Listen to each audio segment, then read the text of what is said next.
Hello. So today I thought I'd start with the wellness tag. This is made by Kirsty Dee and I've got the questions printed out in front of me, so that's why I'm looking down. So first question is, what does wellness mean to you? So wellness to me is being mentally and physically in a state of calm, the absence of stress,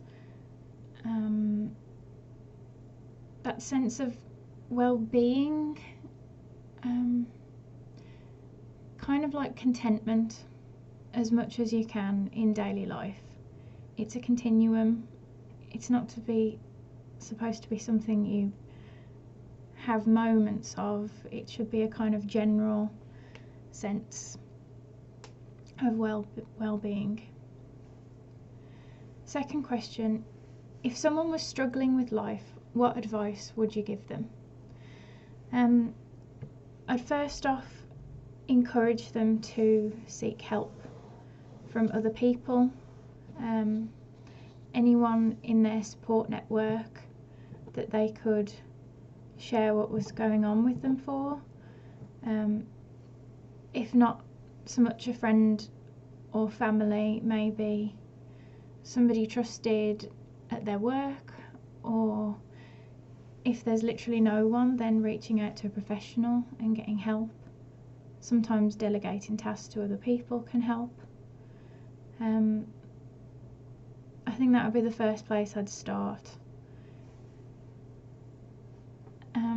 And just know that most things have a solution. You just got to look for it, and sometimes you need somebody to help you find that solution because you can't see it yourself. Third question is, what's something that always makes you feel better?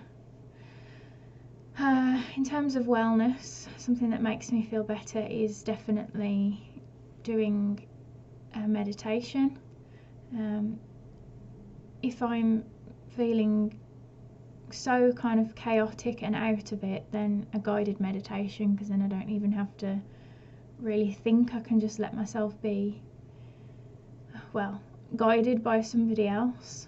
I can really let go. Something more simple is literally just having a hug from somebody else, or cuddling pets. In my case, it's my cats. Giving them a hug definitely helps.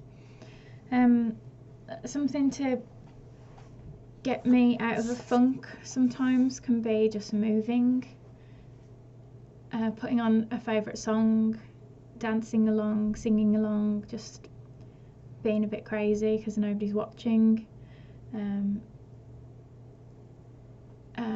don't know, maybe I'm not at home and I can't really do that, so I'll look for something funny. Maybe I'll try and find like funny cat videos on YouTube because they always make me chuckle, and that can be enough to lift me into feeling like I can get going again.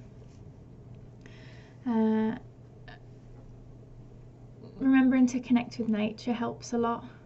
It makes me feel like I actually have a place and I'm part of something, so that makes me feel better, and it is a proven stress release. Was that a cat? Yeah, okay, so one of the cats just went past onto the window.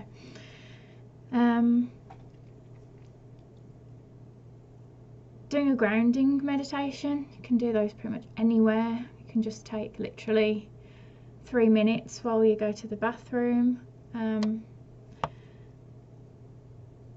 Sometimes that's not what I need though. I don't need to reset. I need to let myself feel something.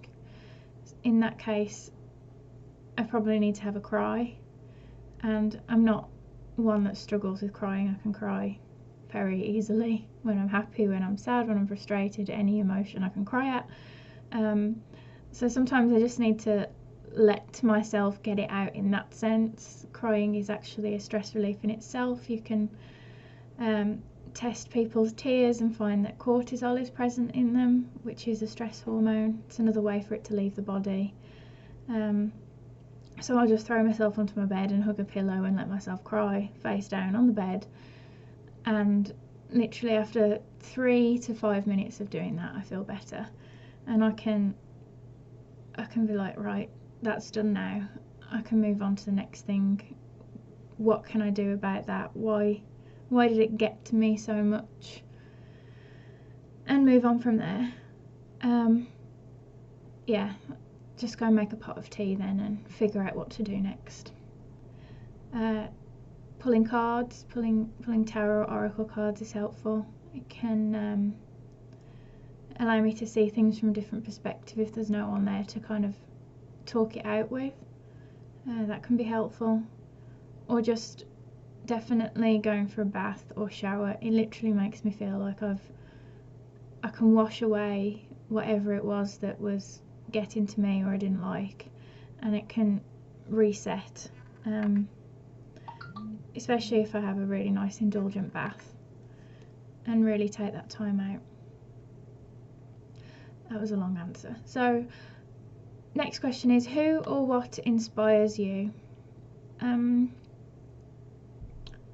For me, I think books are the most inspiring thing for me, besides kind of taking inspiration from other people and hearing what they're doing and things, and going, oh, I could try that myself, give that a go in my own way. I think books are my most inspiring source.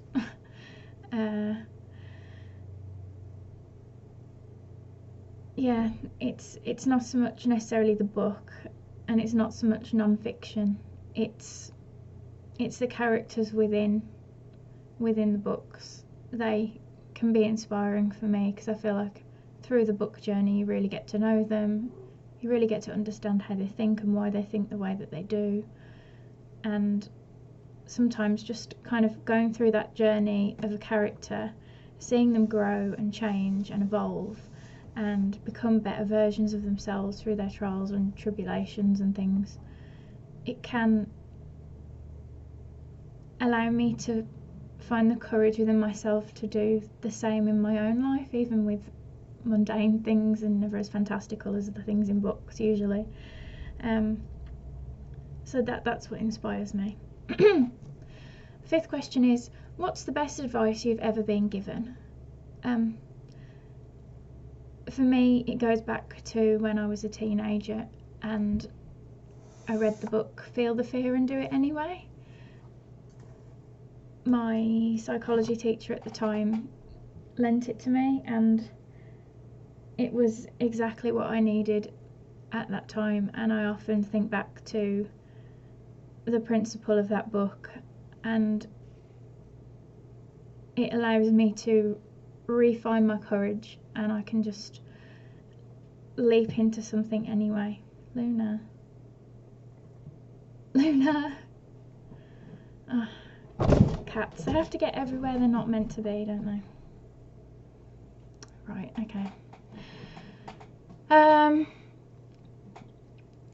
And a second piece of advice which I find I'm always repeating to myself and with other people is, you cannot pour from an empty cup, which goes really nicely with wellness, because if you don't have anything to give, then you're not being the best that you can in the world.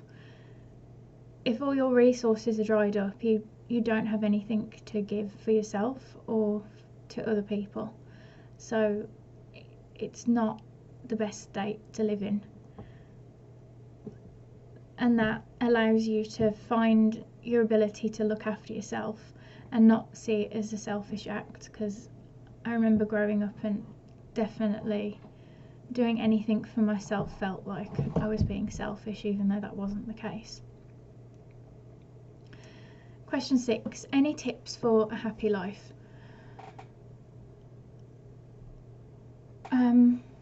Okay, tips for a happy life. Remembering that what you think is what you feel. When your mind space is positive, it's a lot easier to be your own best friend and your own cheerleader. You're able to pull yourself out of ruts. You're able to kind of parent yourself when that's what's needed. You can hold yourself accountable for things. Yeah, you can be everything you need to be to yourself, and then other people only enhance that experience. The relationship you have with yourself should be the strongest one that you have in the world, and that makes you able to give more to other people.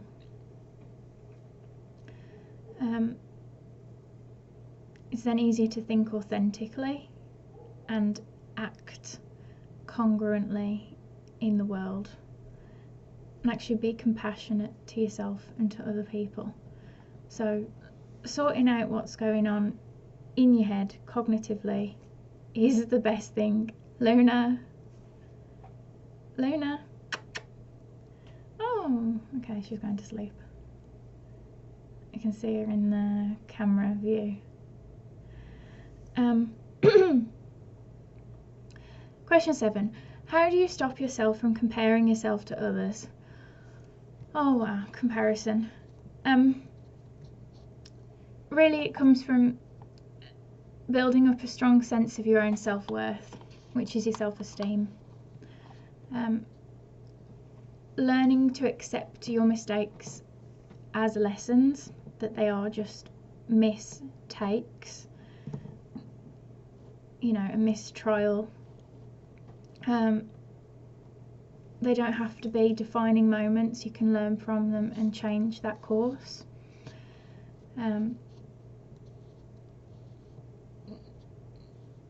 If your kind of goals are driven inward,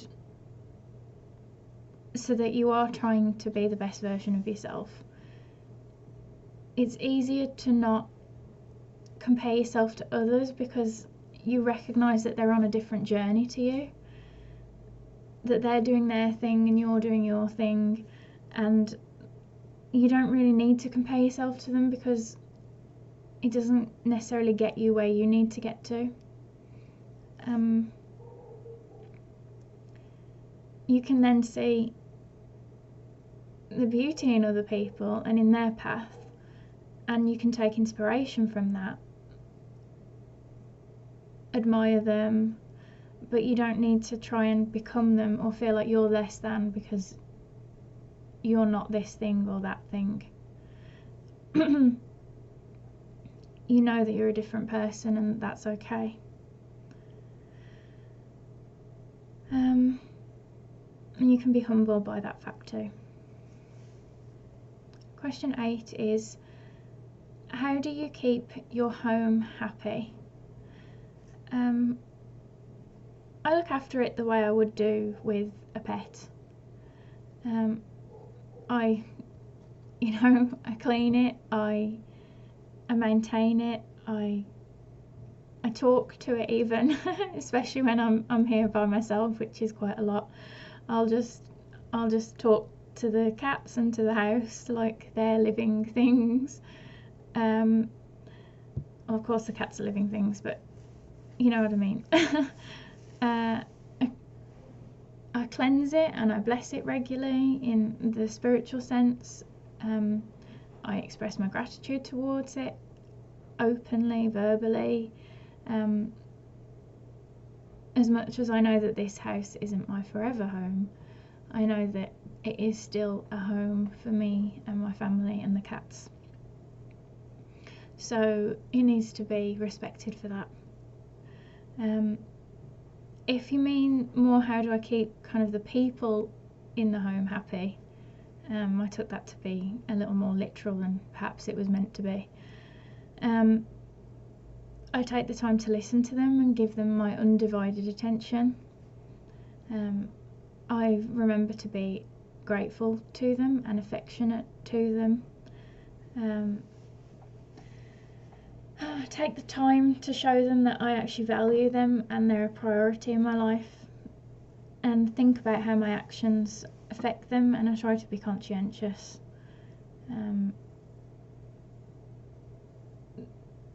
Yeah, I live here with my husband.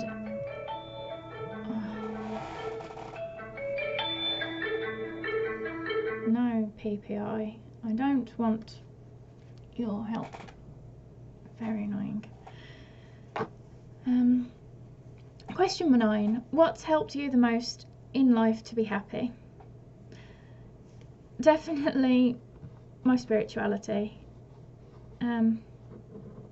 It really has given me a foundation for finding my own happiness. I think being able to accept things and to learn from them and to feel like I actually have influence over how I experience my world and my life is a massive thing.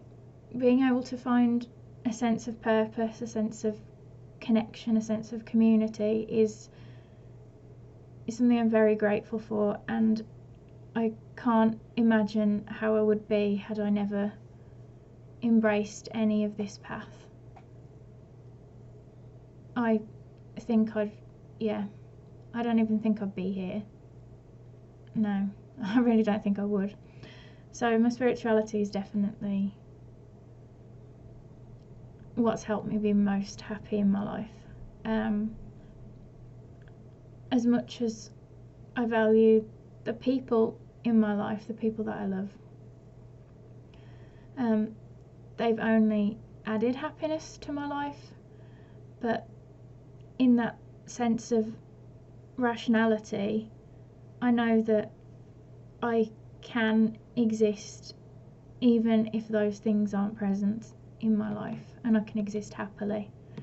Not that I want them in my life, but I think living for other people only gets you so far. I think that has a ceiling to it, and you need to find your own reasons for things. So definitely my husband and my cats have made me happy, because my cats are just everything. They do give me actually a really big sense of purpose. Anyone who knows me personally knows that, yeah, I don't even think of them as cats most of the time. Yeah, spirituality and having those really strong connections with other people where you can actually be your true self, I think that's made me the happiest in my life. And the last question is, if you could share one thing that's made your life better, what would it be? So in order to not repeat what I've already said before, I'm going to say journaling, because it's just been really, really useful, and I'm one of those people that likes writing. I like the tactile element of writing on paper. I like all of that stuff. I love the smell of the pens and the books, so that helps me like journaling too, because it is that kind of pleasant experience. It doesn't feel like a chore. It helps me get clear on where I am and what's going on, how I feel, how I want to feel, and how I can actually make steps to get there. And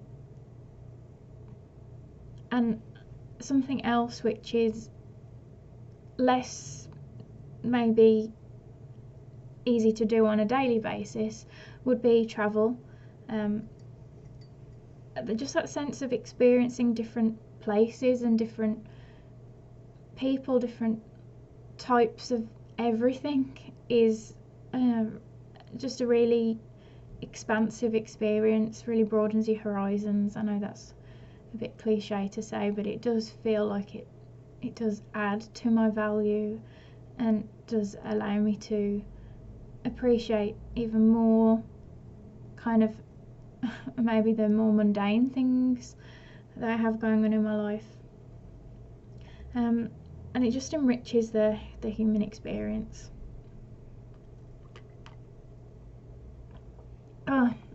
yeah, so anyway, thank you for listening to this, and do please share anything that you would like to add in terms of wellness in the comments below, and I'll speak to you soon.